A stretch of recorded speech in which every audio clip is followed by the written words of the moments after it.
Hello, everyone. Welcome to the webinar on building cyber resilience for your organization. I'm Weber Frabda, your host for the day.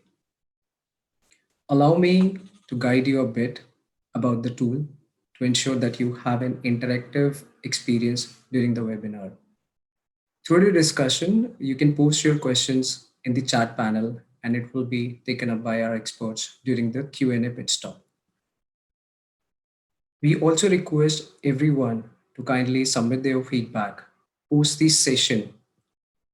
The feedback form will be reflected on your screen once the webinar ends.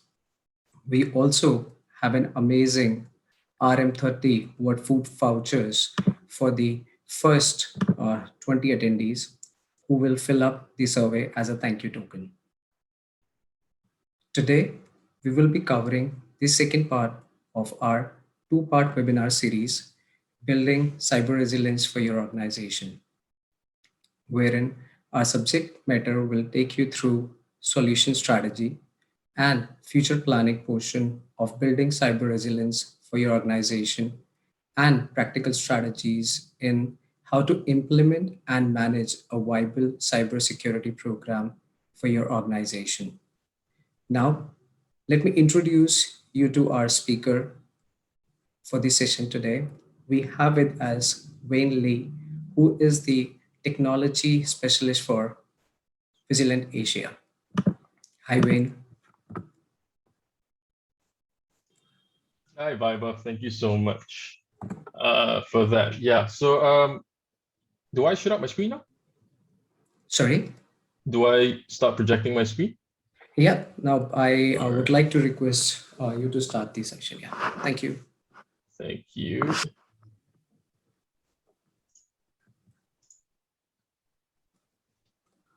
Great. Can everyone see my screen? Yes, it is visible. All right. Cool. Cool. Thanks. Right. So, good morning, everyone, and thank you all for joining us today. I'm Wayne, and I'm the technology/technical specialist at Vigilant Asia. Just to give you guys a bit of context, my background is primarily in offensive security. So I handle a lot of the penetration testing as well as risk assessments, right, as we call them, for the larger clients, such as the MNCs as well as financial institutions in Malaysia. So yeah, I mean, I believe there were quite a number of questions regarding penetration tests over the last session while my colleague Anas was covering it. But yeah, I mean, if you guys still have any questions regarding that today, I'd be more than happy to answer that. But yeah, just to give you guys some context, I'm my background's in offensive security, and today we'll be talking about in terms of building cyber resilience, right? So yeah, before we start, just like to go through and give you a bit of context as to Vigilant Asia in case you weren't around for part one. So just very briefly, we're a CREST certified penetration testing company, right? And we're also ISO 27001. That means that we take very good care of our internal processes, right, to ensure that we protect customer data at all times. We've also won a couple of cybersecurity awards over the last few years. And yeah, we also have 20 over years of managing outsourced services for financial institutions, right? Not just from cybersecurity perspective, but also in other things. So we understand the outsourced services industry. As mentioned, some of the organizations we protect, I would say majority of them will definitely be leaning more towards the financial services as well as the government sector. But I think we've seen a large number of manufacturers as well as healthcare and even education, right? Organizations looking to start beefing up their cybersecurity strategy as a whole. And I think that's a really good sign because I think if you've kind of paid attention to the news over the last year, you notice that there have been a large number of attacks that have been targeting, the healthcare and manufacturing industry, right? Primarily because they're generally not as, I'd say regulated, right? So, from a cybersecurity perspective, usually that gets neglected quite a fair bit, right? So I think we're starting to see a change here. So I think you'll see a lot of manufacturers as well as other industries picking it up over the next few years as well. In terms of our services, we're a managed security service provider. So we essentially, provide outsourced services for cybersecurity. That includes monitoring, detection, as well as incident response.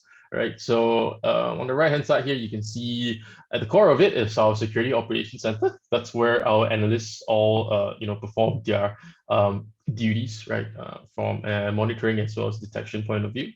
There's also multiple other solutions that we use to kind of pull everything together, right, in order to make to give as much telemetry as well, telemetry to the SOC for them to do their work, their analytical work. So, some of them, are like SIEM solutions. We also have EDR agents, antivirus agents, as well as firewalls, right? So generally, these are the services that we do provide, right? Obviously, this is not an exhaustive list. I'd say the only thing you can take away probably, from this slide is the fact that we are an SOC and our main kind of offering is to pretty much help you come up with a strategy, right, in terms of security operations.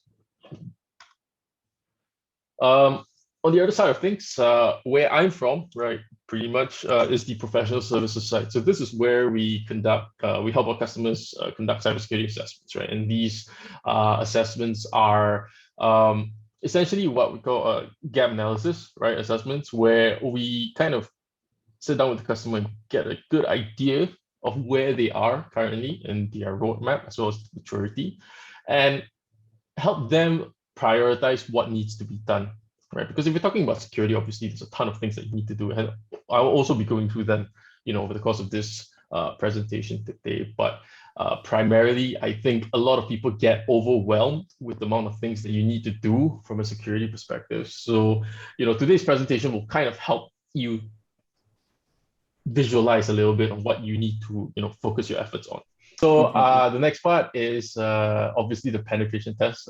This is where we help our customers perform an actual offensive engagement, right, in order to help them identify flaws within their environment.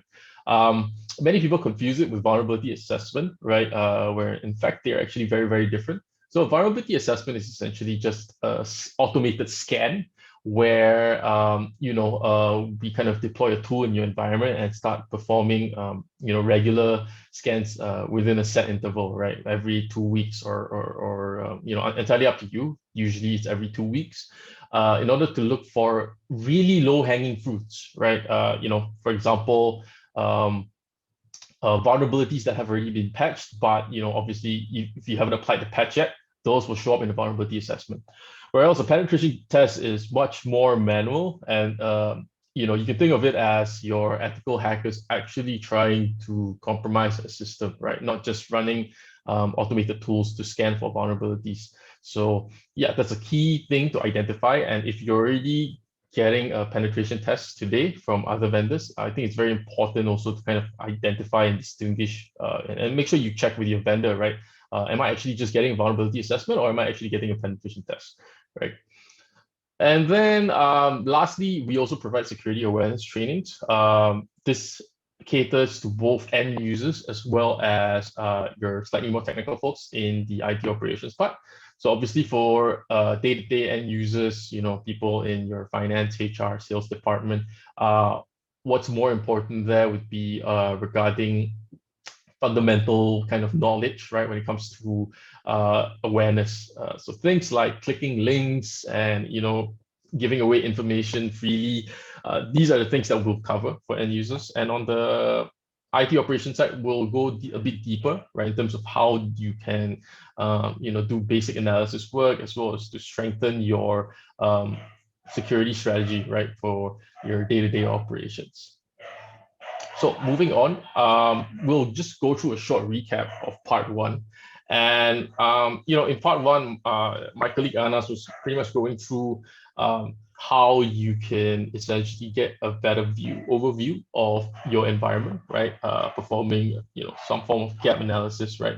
So before you start an assessment, I think the most important thing is also to get an idea of what your IT infrastructure looks like, cataloging is a huge part of IT operations, right? Not just from a security perspective, right? But from an operational perspective. Inventory is very, very crucial, especially when you're trying to determine, the scope of your security program, for example, right? And it's always important to be able to, have that information on hand, right? Instead of trying to only do an inventory count when necessary. And obviously, after that, I believe you also went through, some of the cybersecurity assessments that are available to your organizations. So with that being said, I'd like to move into part two now, where we'll be spending time talking about the execution as well as future planning of, cybersecurity strategy, right, to improve that resiliency for your organization. And, as mentioned, these things can be very overwhelming for a lot of different organizations, right? So your smaller organizations definitely don't have the same amount of resources as your MNCs, right, to spend on security. But that doesn't mean that you can't be secure. It's just that you have to tackle the problem strategically, right? So I'll go through some of that today. So some of the things that we'll be covering is in terms of solution strategy. How do you determine what solution is important to you, and how do you prioritize your, expenditure, right? You don't really want to be buying too many obsolete technologies, right, that do not provide as much, security efficacy, right? And also, I think there is a huge amount of redundancy, right? Sometimes when it comes to security, people often confuse defense in depth with redundancy, and I'll go through what I mean later, right? Just a quick slide on that later.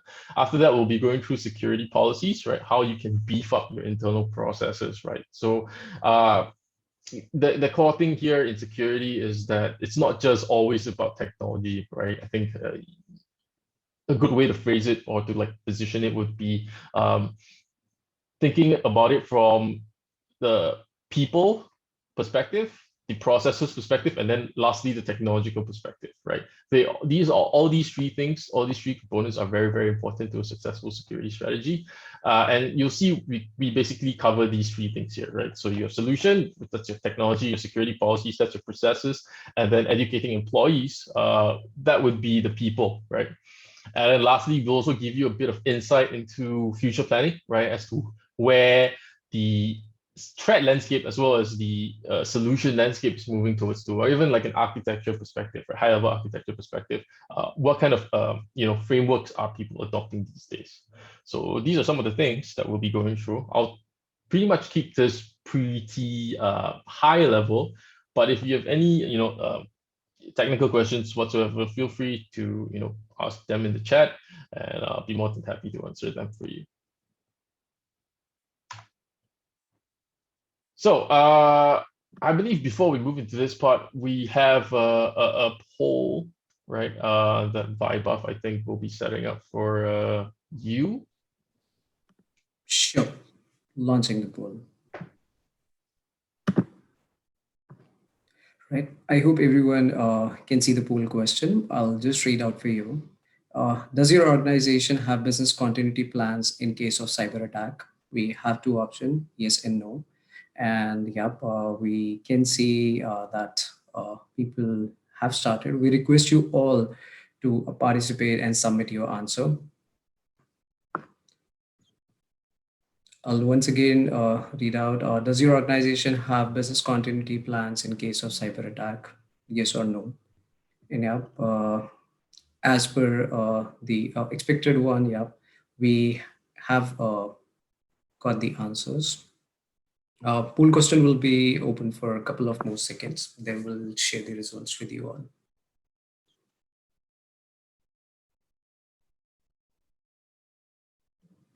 Right, just ending the poll question. Right, as you all can see, yes. So maximum participants are saying yes. The organization have the business continuity plan in case of cyber attack. Yeah. So yeah. Okay. All right. Yeah. Thanks for that, Vibuff. So yeah, I mean that's great. That's great. It's good that you guys have some kind of business continuity plan in place, and I'll go through this shortly. But for those that don't have one, it doesn't have to be a very um, comprehensive one, right? As long as you have kind of a step by step, right, in terms of what you need to do if something happens, right, that affects day-to-day operations, that's generally better than having nothing, right? So we don't even have to look at it from a technological perspective. It's just mainly in terms of processes and what you need to do. But okay, thanks everyone for answering the poll. So yeah, moving into the next part, right, in terms of solutioning, how do we determine, what kind of solutions we need to start focusing our efforts on, right, or at least focusing our budget or expenditure on, right? And before we go into that, I want to give you guys an idea into how people in the past, right, used to approach security, and it was mainly around a single solution, right? I guess you could say in this case, which in this case would be a firewall. And the general idea here is the more firewalls you have, the better coverage you have, right, against different kinds of threats. So over here, you can see, you can protect against all kinds of different backdoors, as you layer upon firewalls. But it's if we're looking at it from today's model, right, in terms of security, if we're adopting this exact same model where we're just stacking firewalls upon each other, this is not very effective due to the sheer amount of applications and workloads that we have nowadays on the cloud. Especially also when we're talking about remote work scenarios, right, or the whole working from home thing that everyone had to deal with, right, over the last year. Firewalls essentially are pretty useless once your employees are out of your environment, right? So this can lead to like potential oversight, right, or at least a false sense of confidence or a false sense of security when you have all these firewalls stacked up to each other. You might think that it's really good and you've got a very comprehensive strategy, but the fact of the matter is this is pretty much how today's model will look like, right? And right in the middle, this is your corporate network, or this basically is your on-premises infrastructure, and this is your firewall, right?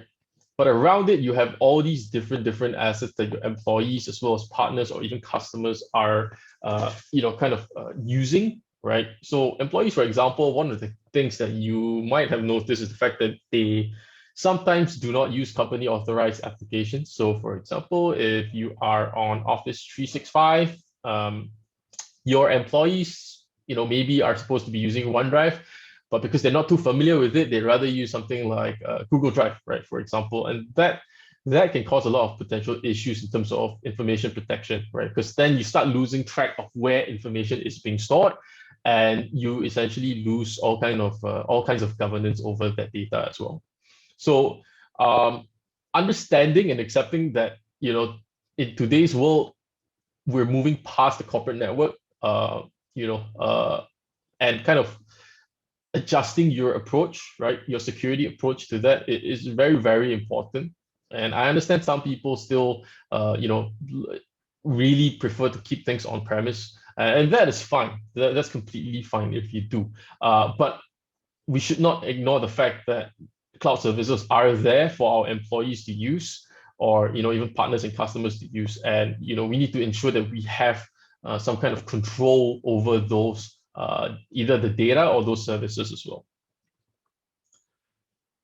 So when it comes to selecting solutions, obviously you have a ton of different vendors to choose from, and they all tell you they're the best and that they can do all kinds of magic tricks, right? And I want to be really honest here and tell you that the solutions are usually only at best 50%, right, of the journey.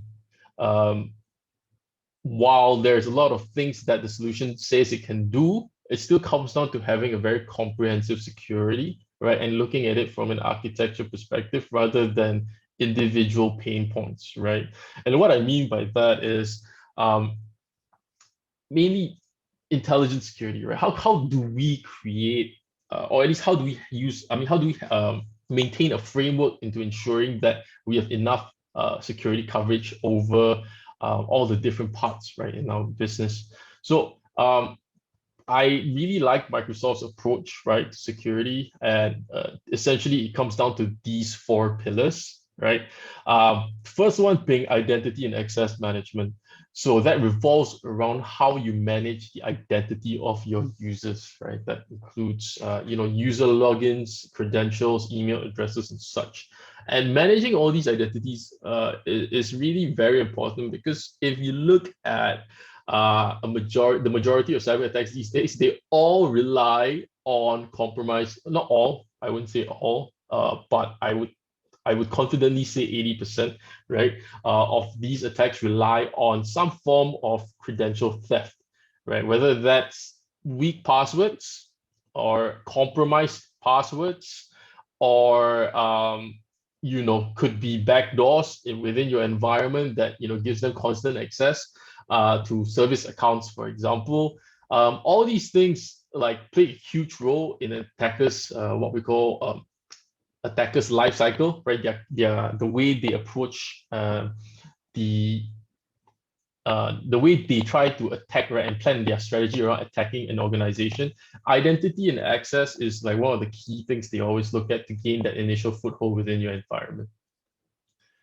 The second thing is threat protection. So we need to ensure that all our devices, or workstations, or even networking devices are able to detect threats. This could be in the form of malware or even anomalous behavior, right, for an endpoint. So if suddenly, I think the most common scenario these days you'll see is Microsoft Word, for example.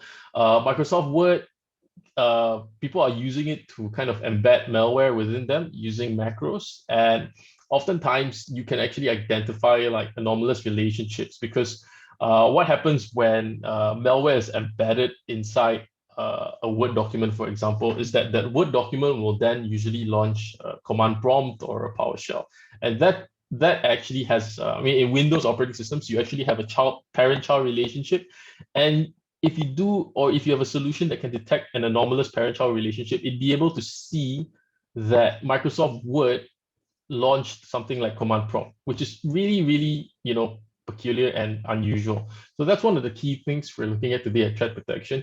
We're looking at moving past just antiviruses, and looking at, detecting anomalous behavior, because at the end of the day, antiviruses, they are honestly they're your last line of defense, but they should not be your only one, right?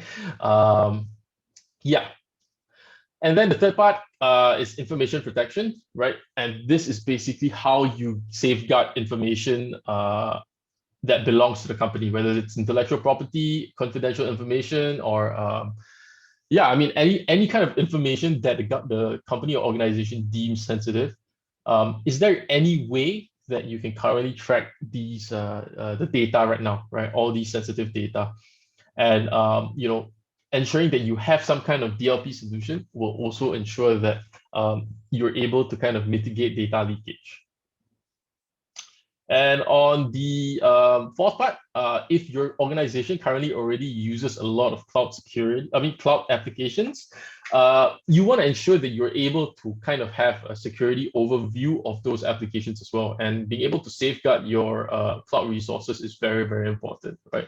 Because when we're talking about cloud applications, we're talking about applications that you don't necessarily own or have control over, because typically these come in the form of software as a service, and you don't necessarily have access to the underlying operating system as such. So if that's the case, things like threat protection, EDRs or antiviruses, they don't really help, right, with cloud applications. But you can still look for anomalous behavior, right, in terms of how a user access or utilize a cloud application. And there are some tools out there, right, called cloud access security brokers, that can really help you manage all your different cloud applications. Now, this is not a comprehensive list, as mentioned, but I like to give you an overview of how most organizations would have things set up right now, right? As I would say, like kind of a basic, So on the right in the middle of it, you have what we call an SIEM solution, right? It stands for Security Information and Event Management Solution. And this solution essentially collects data from different sources, right? So we have the firewall, for example. We collect data from the firewall to be able to get an overview of the network traffic. We also can take data from your endpoint protection solutions, your antiviruses, your EDR solutions, as well as your email gateway security solutions.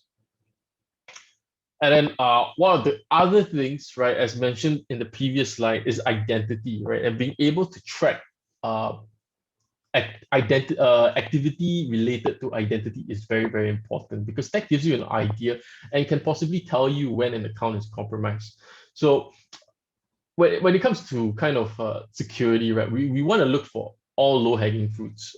And one of the easiest ways to tell whether or not an account is compromised is by really just paying attention to what time a user normally logs in, and then kind of establishing a baseline. So if I know a user only logs in from like 9 to 5, right, I can then create an alert on the SIEM that alerts me whenever a user signs in after 5 o'clock or before, anytime before 9 and after 5, right? And from there, it may or may not be an actual alert. It may be a false positive, but at least we have data that we can use to kind of start, detecting for malicious activity, right? And from there, obviously, if really you have too much false positives, you can then fine tune it even more, right? And that's really security, right? Security is all about fine tuning an approach to be able to have a strategy that works for your organization, because there is no one size fits all. It really comes down to understanding how your users operate and what the baseline is, right? And that's primarily what our job is as security consultants and managed security service provider as well, right? Our job is to come in there and help you identify and fine tune all these things. So with an SIEM solution, right, you can look at it as essentially your cybersecurity program centerpiece, right? It's the brainchild of your security operations. Everything in your environment that is, that is pertaining security or related to security operations should be sending data to the SIEM solution. Because with all these telemetry, right, all this data, right, you can actually perform a lot of detection and correlation.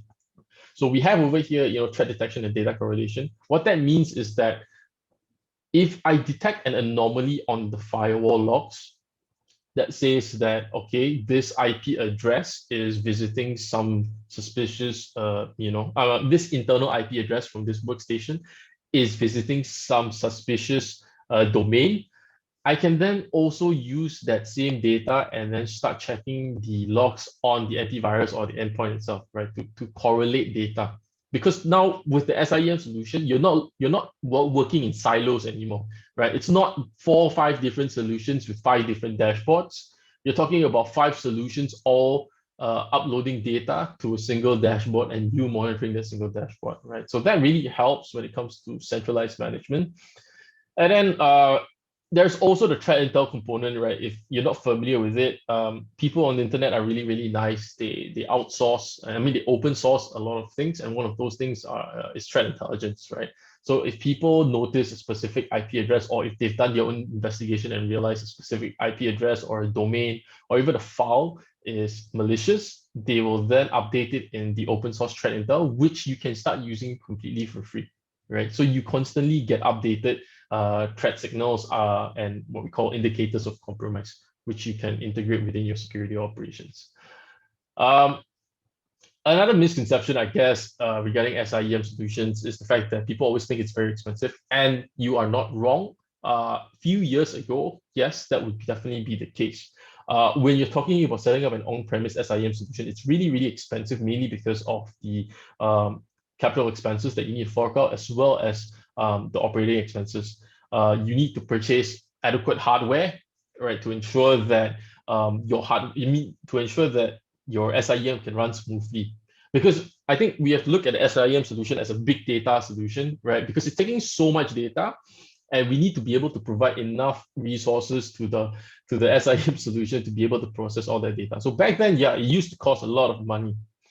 But yeah, I just wanted you guys to know that nowadays, with solutions like Azure Sentinel, which is Microsoft's SIEM solution, uh, it has a pay-as-you-go model, very similar to a lot of their cloud services, right? Where you only pay for what you consume, and you're no longer tied down to some very rigid licensing model, which forces you to overpay oftentimes for your license.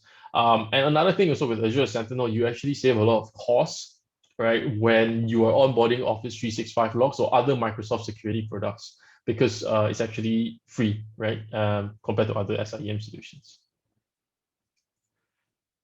So in terms of what we're looking to onboard to the SIEM solution, right? Most of the time, we recommend our customers to adopt the crown jewels kind of strategy, because while it's great if you're able to kind of ingest all the different log sources and events across different clouds and all your workstations and everything, it does cost money at the end of the day, right? And sometimes you also want to take into account how useful is certain information, and do I really need the receptionist computer to be sending logs to my SIEM solution, you know? And from there, we can kind of derive, what are the critical assets that we need to protect, right? So obviously on the servers, you want to look on your critical assets there, your critical applications and workloads. Those need to definitely send those logs to the SIEM. You then also want to look at certain endpoints that belong to EDR, that belong to management, sorry, and get those EDR logs from those EDR or antivirus logs from those endpoints that belong to senior management, right? And then lastly, also, for the general employee kind of overview, you can pull in certain data sources, right? I think email security is definitely one of them. Whenever an alert you get an alert on the email security solution that you're using, you want to make sure that your SIEM also has visibility to that alert, right? Because at the end of the day, you want to use the SIEM solution to manage all your alerts, and you really don't want to be struggling across multiple dashboards for that. So this is really a key part of security strategy moving forward. I'm a huge kind of promoter, advocate of SIEM solutions, because I truly believe that it helps streamline your security operations really, really well, right?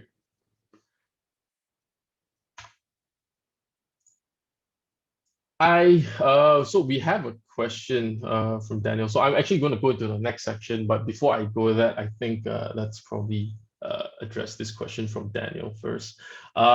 Is it important to have an integrated solution towards mitigating cyber threats? What would be recommended when the given solution does not necessarily address the specific requirements an organization may have on security? Right. So I get two different questions, I think. So to answer the first question, right, whether or not it's important to have an integrated solution when we're looking at mitigating cyber threats, 100%, right? Definitely important, which is why the SIEM solution is really important, because we understand you're not able to get all kinds of different solutions that integrate with each other natively or naturally, but by using an SIEM solution, you're able to take data from all these different security solutions you have and kind of centralize that data, so that you're able to kind of perform really in-depth analysis, right? As well as you're able to kind of increase the ability to detect threats as well. Because now you're not only having telemetry from just the firewall or just one server or just the EDR solution. You are taking in different sources of information and you are cross-referencing all this information in order for you to get the best detail, as much detail as possible for you to make the analysis, right? So obviously, as a security analyst, you want to have all this data at hand, because from the firewall logs alone, it's really hard to determine whether or not a computer is actually running malware, right? Because that's something you need to kind of derive from either an EDR tool or the operating system logs, right? And then from there, right, so to give you a better example, I guess, is, for example, if you see unusual behavior on the network layer, right, through your firewall logs or something, you can immediately identify which endpoint is that, right? Because it tells you what the internal IP address is. And from there, you can identify the endpoint in question and then start performing investigations on that endpoint as well, right? So it's a very holistic view when it comes to dealing with your security operations. And to answer your first question, yeah, definitely you want to look at having an integrated solution, whether that's natively or through an SIEM solution. Microsoft definitely provides a lot of integrated solution these days. When it comes to the security, I definitely recommend checking that out. But if you can't do that, definitely look at adopting an SIEM as well to be able to pull all this information together and really utilize all this, fully utilize the money you're paying for from all these different solutions, because you really don't want them to be working in silos. And regarding your second question, what would be recommended when the given solution does not necessarily address the specific requirements an organization may have on security? I don't really have an answer for that. If you have a solution that doesn't really address the specific requirements, I would say it's probably advisable to look at, to kind of consult a security consultant to see if there can be any manual kind of I guess, patching or even upgrades, right, that you can do, temporary fixes for that existing solution. Which is why, I mean, coming back to the original point, it's very important to really understand what you're investing in, and also what purpose it serves, right, that solution. Firewalls, as much as I said they're phasing out, if you have an on-premise environment, you still need a firewall. But then the question comes down to, do I really need 2 to 3 different firewalls, right? And if I do, what is the purpose of each firewall? And is that actually, cost effective? Same thing with email security, right? If you have an older email security solution nowadays, they don't really do advanced stuff like sandboxing. So a lot of the modern email security solutions, they do sandboxing. So if there is an attachment in the email, the sandbox will actually open the attachment first and kind of try and detect if there's any malicious activity that happens right after they open the attachment. So that's one of the kind of advanced features you get from newer solutions. So if, obviously if you're on an older solution, you won't have that kind of capability. So then maybe it's probably time to look at upgrading it. I hope that answers your question, Daniel.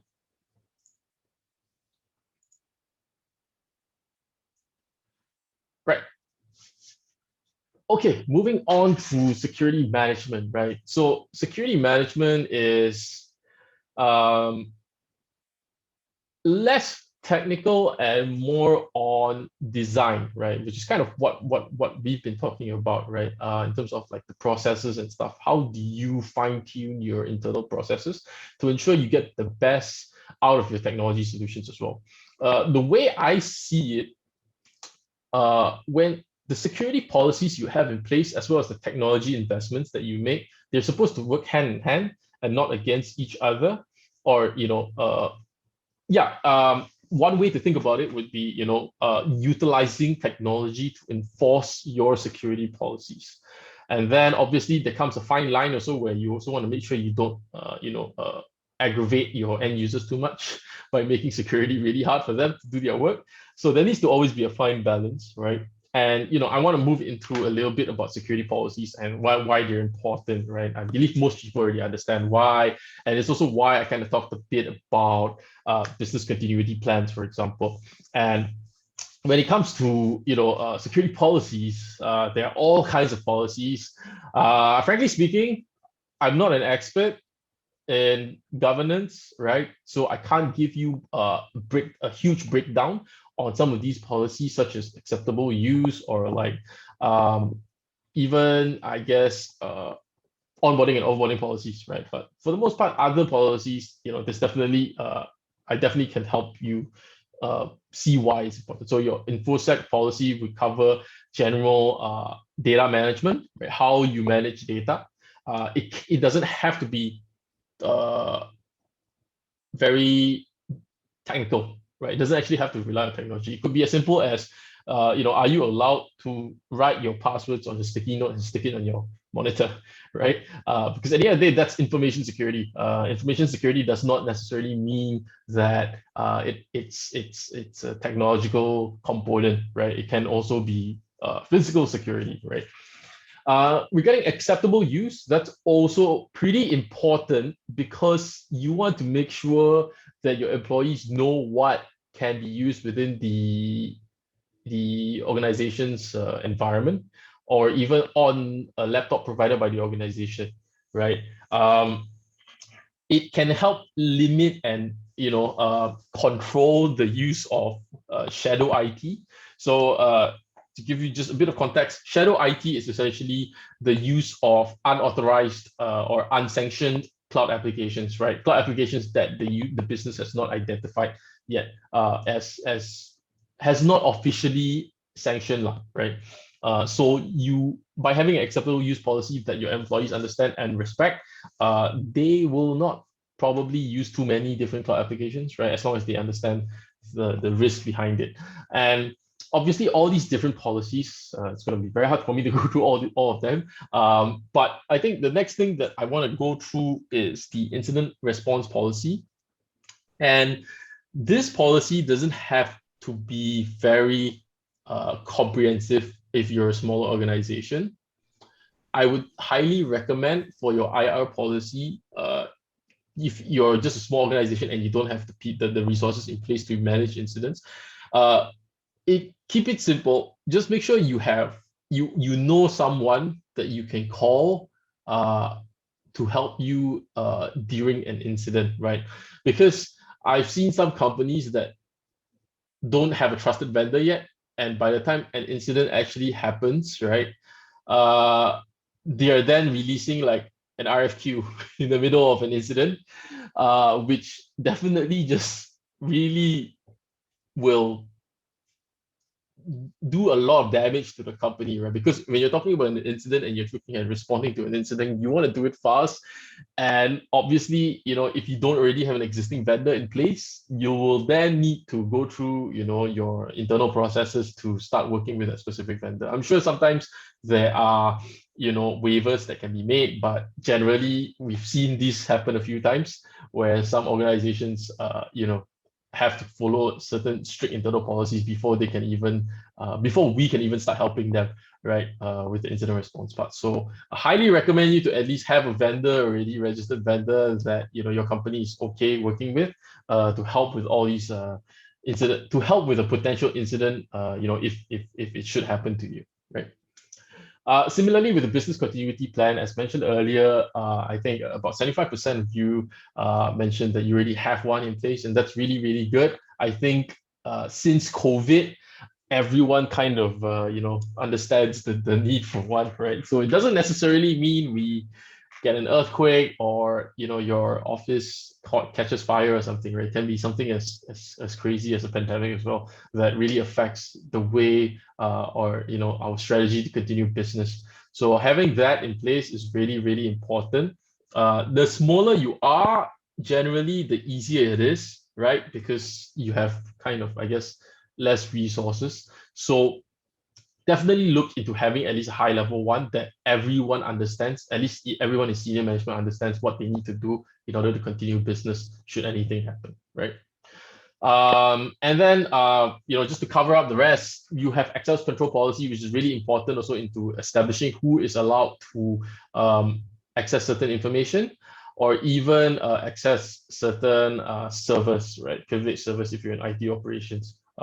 Generally, from experience, I've seen many companies, they don't really treat access control policies very seriously.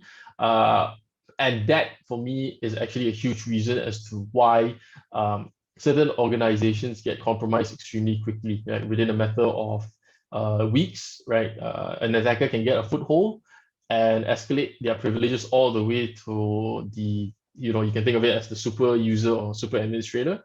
Or if you're in a Windows domain, they can easily get, a domain administrator or enterprise administrator privilege to then start really causing damage into your environment. So limiting that privilege access is very, very crucial, right? And I highly recommend you guys to look at it. Right.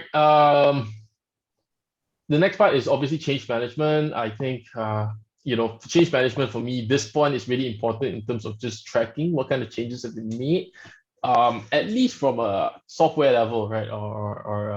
In terms of what kind of updates have been applied, what kind of configuration changes have been made, right? So that you can understand what needs to be done, or um, it can also help during incidents, right? If you want to see, okay, did we do anything that let this, attacker into our environment, right? Did we change anything? And yeah, change management policy will definitely help with incident response. Remote access policy is another one that I guess people are loosening up to these days because of work from home, but still not something you should completely abandon, right?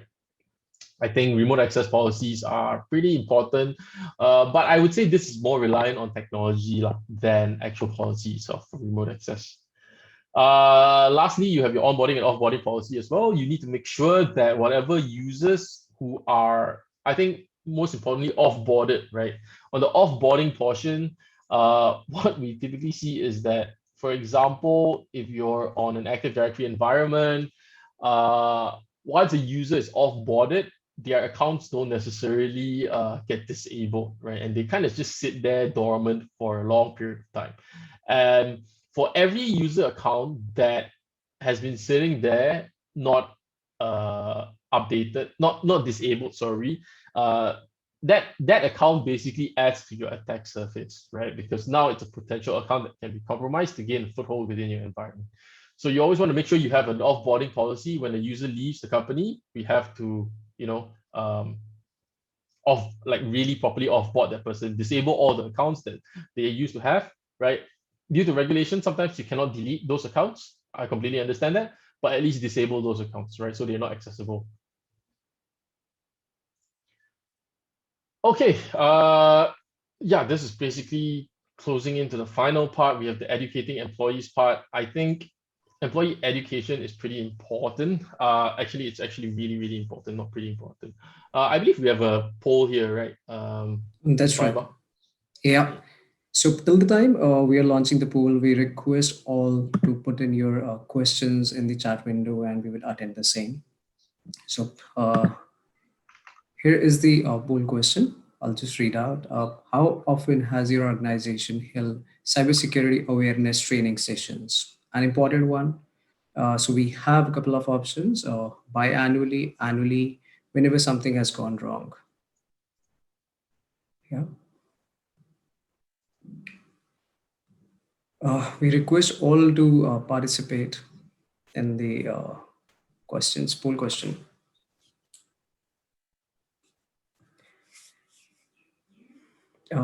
Poll question will be open for a couple of more seconds.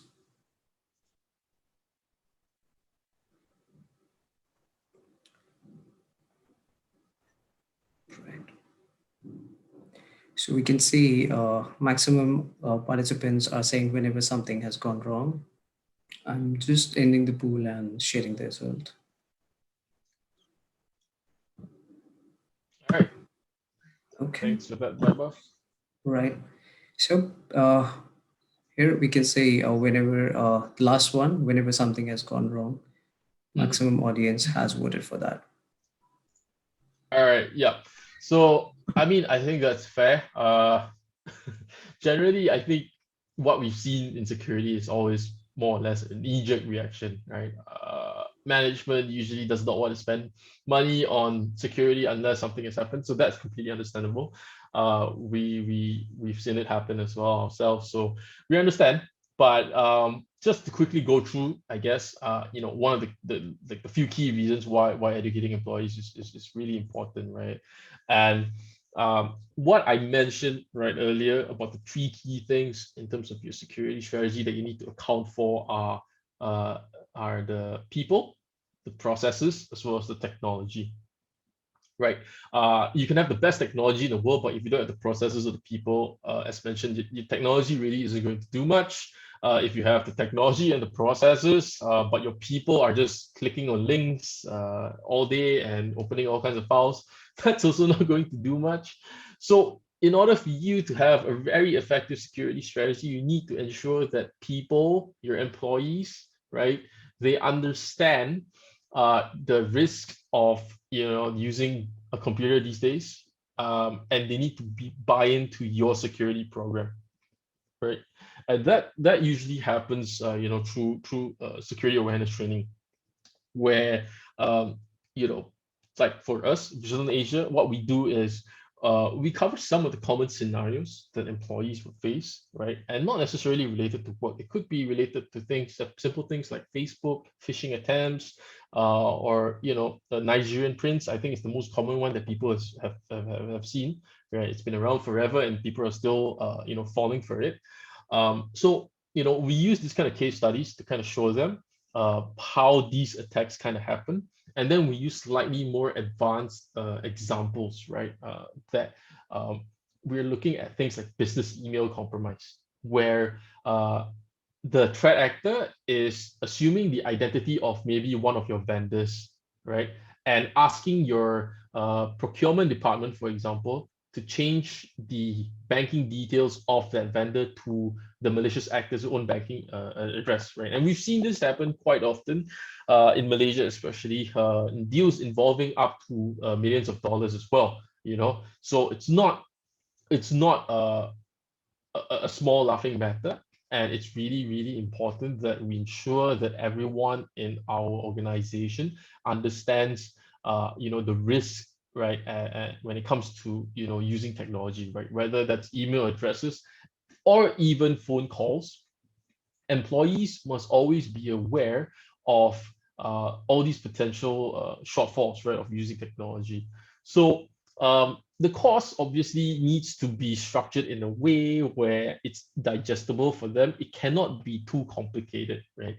We don't want to be showing the employees, all kinds of fancy terms and everything like that, to overwhelm them. But it has to be engaging enough. So usually what we do is we also have some kind of hacking exercise where we demonstrate how someone would compromise a mobile device, right? And what happens then.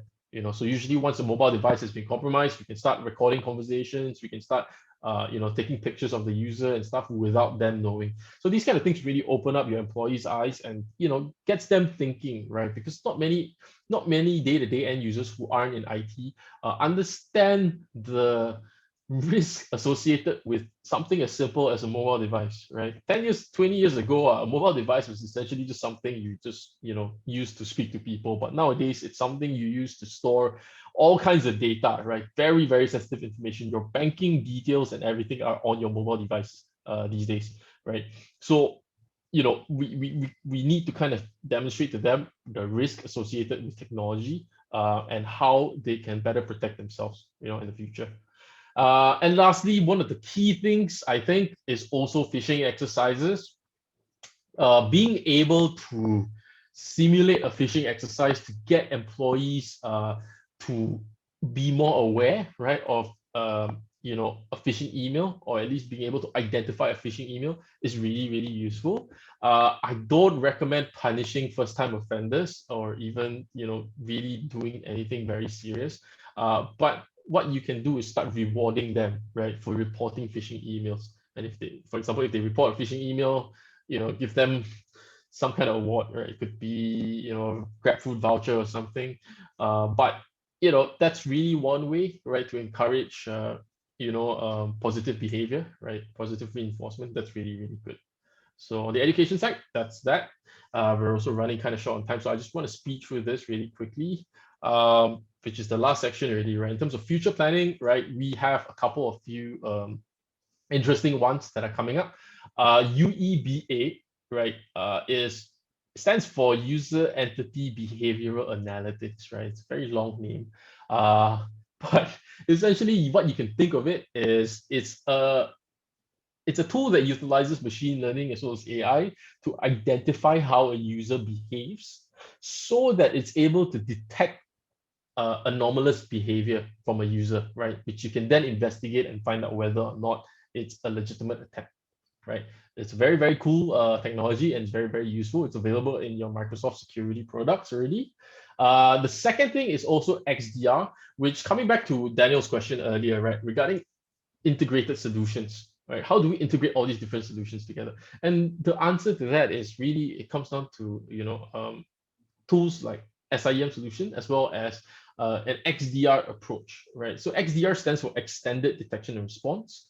So instead of just an EDR, which is an endpoint detection and response, instead of just responding and detecting on the endpoint, we're extending our detection and response throughout all the different security services that we have, right? Whether that's on email, on identity, on another cloud, right? And um, one of the key things in the Microsoft 365, product is the security solutions that they have, and it really makes getting all these things to work together very, very simple. It's pretty much a click, right? You just click integrate and then it just works like that. So we're generally, huge fans of Microsoft, as you can tell. And we're not trying to kind of uh, talk in terms of like commercial value here, but in terms of like efficiency, right? As in terms of actually having great products, that is actually verified on Gartner. You can check on the Gartner quadrant. Microsoft products are ranked very highly. We genuinely believe Microsoft's approach to security makes security much easier and much more adoptable for smaller organizations, smaller to medium organizations, as well as obviously your larger ones. But the smaller and medium ones, they don't have to deal with 10 different vendors or even 5 different vendors. You can just go with the Microsoft Security Suite, and it will make your journey and your security roadmap that much smoother, right? Another two things also in terms of security architecture and policies, right, that we begin to see is vendor accountability. So what we mean by vendor accountability is, I'm not sure if you guys are familiar with the SolarWinds attack that happened a month ago, where basically the SolarWinds software had a backdoor that allowed this specific threat group to access all SolarWinds customers' environments, right? And I think over the next year or so, you'll see vendor accountability becoming more and more important. Banks in Malaysia are already kind of forcing their vendors to take part in penetration tests and stuff like that. So you begin to see that more, and something that I think you need to be aware of if you work with financial institutions, for example. I'm pretty sure you've already been through the process, right, of an audit, external audit. So that's something to know. And the other thing is also on zero trust security, right? To put it simply, zero trust security is the approach of anticipating that your network will eventually grow past your perimeters, which is your firewall, and ensuring that you have a security model that accounts for that, right? All the cloud-based solutions and such. So it's very, very interesting, topic. I believe Microsoft is having a webinar at the end of this month that's on zero trust security model, and I'm also speaking there. Maybe you can check that out if you'd like to know more about the zero trust security model. Right? Unfortunately, we're short on time, and um, I love to share more, but unfortunately, yeah, we're short on time. So regarding next steps, if whatever we talked about today really, really interested you and you really want to know more, feel free to reach out to us. It really, it doesn't have to be a commercial discussion or anything like that. We are here to kind of help everyone, right, get a better idea of where you're at, and if you have any questions whatsoever, we'd be more than happy to kind of understand where you're at in order to kind of come up with a strategy for you, right, or an approach. The second thing is also we have the cybersecurity assessment. This is actually sponsored by Microsoft, and it's also subject to Microsoft's approval, by the way, but it shouldn't be too hard to get that sponsorship. And I definitely recommend checking out the cybersecurity assessment, or at least reaching out to us for that cybersecurity assessment, because it's your first step, right? So if you're looking at taking security seriously, that's the first step. It's going to help you identify all your gaps in your environment so that you can start fixing or at least focusing your resources on these issues. And lastly, if you're interested, we also have the Office E1 trial, right? That you can immediately start, trying out yourself. You'll have access to all the Office applications on the web as well as the Exchange Online, right? And PSA, a public service announcement here. If you've not already, or if you are running an on-premise Exchange server and you've not already updated it within the last 2 months, I highly recommend you to update that Exchange server. There is an active, it's a very, very critical exploit right now.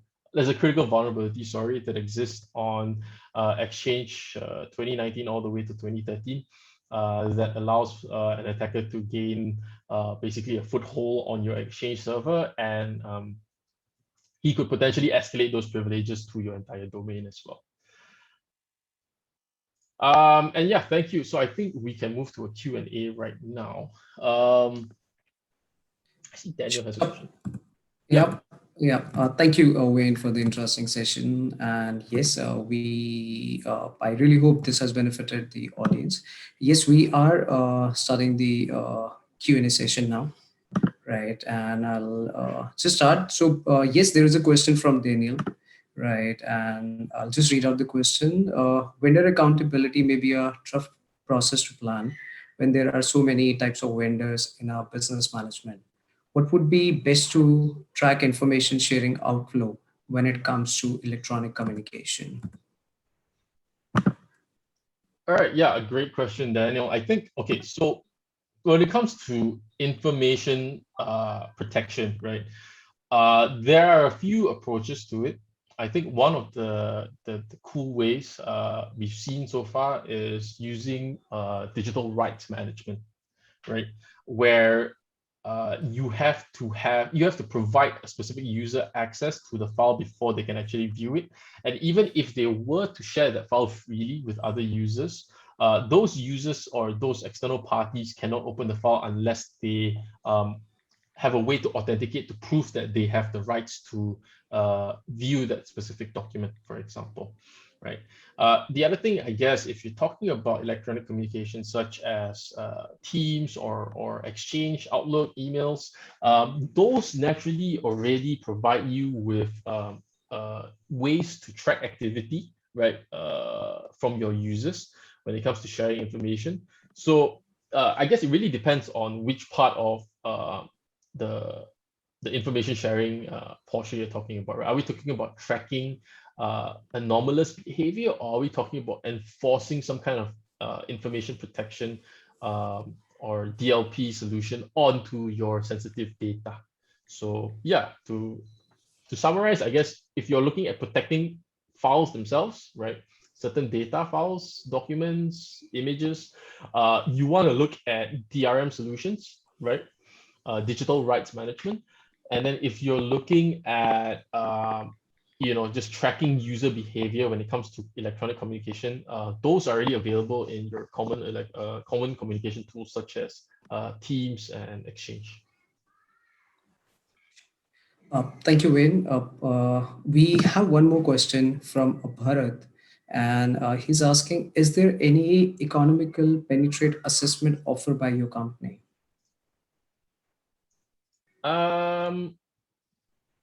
Economical, can you repeat that? Sorry. Is there any economical penetrate assessment offered by your company? Right. I mean, it really depends on. So, okay, the way we approach penetration tests is generally by, understanding the scope of the assessment, right? So it can be economical if you're just, testing a couple of servers here and there.